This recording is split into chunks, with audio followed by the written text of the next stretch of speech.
الرحمن الرحیم نحمدہ ونصلی ونسلم علی رسولہ الکریم۔ آج کا ہمارا موضوع ہے سورۃ یاسین کی برکات۔ نبی اکرم صلی اللہ علیہ وسلم کی حدیث کا مفہوم ہے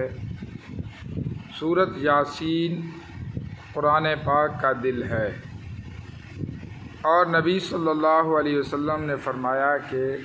میرا دل چاہتا ہے کہ یہ قرآن والا دل ہر مومن کے دل میں ہو، یعنی سورۃ یاسین ہر مومن کو یاد ہونی چاہیے۔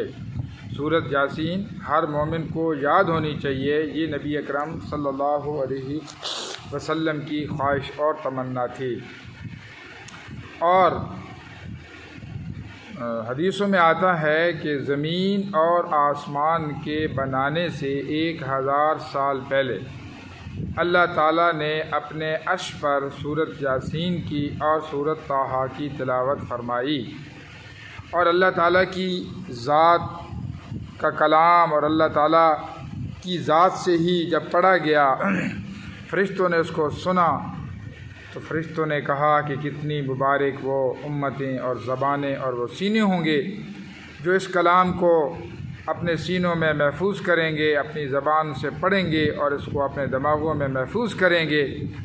تو فرشتوں نے کہا کتنی مبارک وہ امت، یہ حضرت محمد صلی اللہ علیہ وسلم کی امت ہے جس کو یہ کلام اور سورۃ یاسین اس کا حصہ ہے، اس کا دل ہے، اس کو ملی ہے۔ اور نبی اکرم صلی اللہ علیہ وسلم نے فرمایا کہ جو شخص صبح سویرے سورۃ یاسین پڑھ لیتا ہے تو اللہ تعالیٰ اس کی دن کی ساری ضرورتوں کو پورا فرماتے ہیں۔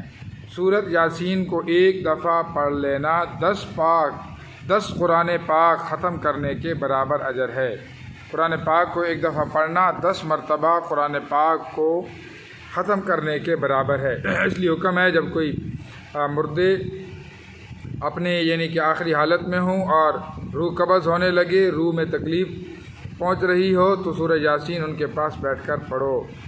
کھانا آپ نے بنایا تھا 40 بندوں کا، بندے آ گئے 60، آپ سالن پر روٹیوں پر سورۃ یاسین پڑھیں گے تو سورۃ یاسین کی برکت سے 40 بندوں والی روٹی 60 کو پوری ہو جائے گی۔ کوئی بندہ راستہ بھول جاتا ہے، سورۃ یاسین پڑھے گا، اس کو راستہ مل جائے گا۔ اور صبح سویرے ہم اپنے بچوں کو، اپنی بچیوں کو، اپنی بیویوں کو، اپنی بہنوں کو، اپنی ماؤں کو، اپنے بھائیوں کو، اپنے بیٹوں کو اس بات کی ترغیب دیں کہ وہ صبح سویرے نماز پڑھیں، وہیں قرآن پاک کھول کر سورۃ یاسین پڑھ لیں، تاکہ صبح سویرے ہمارا جو کلام کی ابتدا ہو وہ سورۃ یاسین سے ہو۔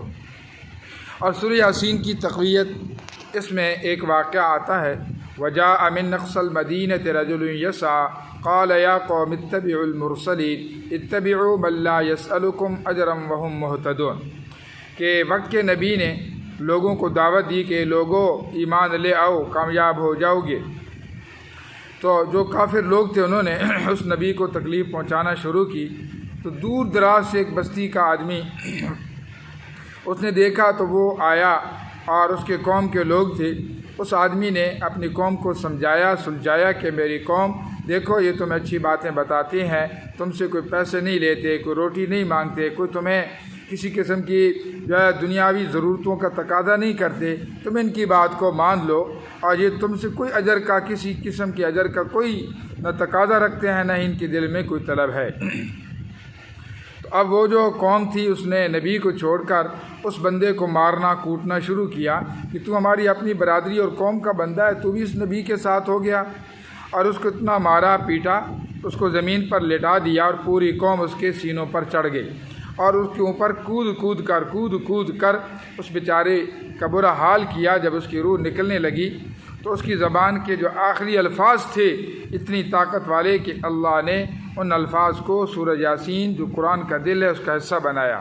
وہ جاتے ہوئے کہنے لگا قال یا لیت قومی یعلمون، اے میری قوم، میں نے تمہیں ایک ترغیب دی تھی کہ نبیوں کی بات کو مان لو، تم نے مجھے مارا پیٹا، اور اس تکلیف پہ مجھے کیا ملا؟ کاش کہ میری قوم تم جان لیتے کہ اس تکلیف کے بدلے میں اللہ نے مجھے کیا دیا ہے۔ بما غفر علی ربی وجعلنی من المکرمین، کہ اللہ نے میرے سابقہ گناہوں کو معاف کر لیا، اور اللہ نے مجھے میرے پردوں کو کھولا، اور اللہ نے مجھے اپنا مہمان بنا لیا، اور اللہ میرا میزبان بن گیا۔ یہ سورہ یاسین کے واقعہ کا خلاصہ ہے۔ اللہ سے دعا ہے کہ اللہ تعالیٰ سورہ یاسین پڑھنے کی توفیق دے۔ ویسے بھی اٹھتے بیٹھتے چلتے پھرتے سورہ یاسین کو زیادہ پڑھا کریں۔